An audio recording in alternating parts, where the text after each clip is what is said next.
my family in the Aisne region of France, about an hour from Paris, and we're at the holiday park La Croix du Vieux Pont, Berny-Riviere, with Eurocamp holidays. Now I'd like to show you where we're staying behind me.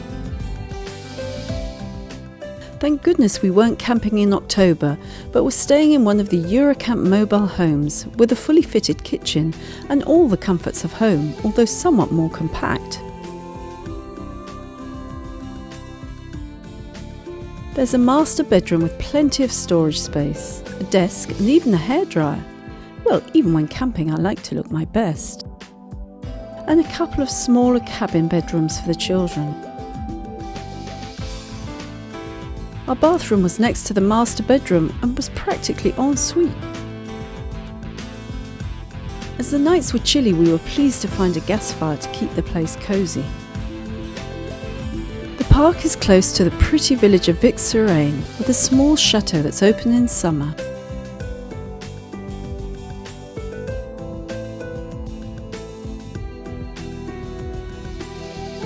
There are restaurants to try the regional specialities and enough boulangeries to ensure that you get fresh croissants every day.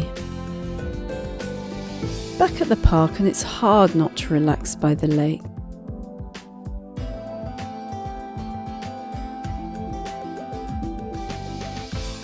I'm sure the fishermen sometimes catch something. And you can hire canoes and pedalos for a bit of messing around on the water.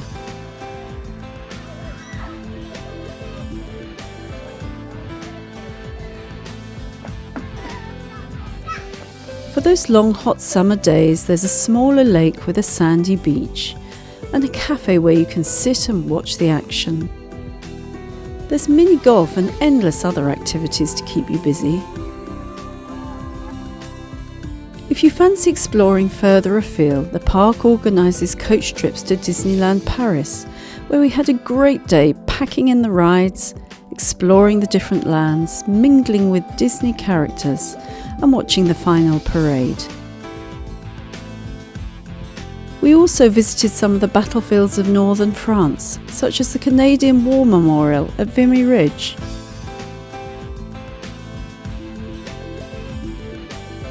And we paid our respects at the grave of a great uncle who was killed in action in the First World War. We were so close to Paris that we couldn't resist a climb up the Eiffel Tower, and took the lift to the very top to get a great view over the city. Then we walked along the Seine for a peaceful end to our autumn break in France.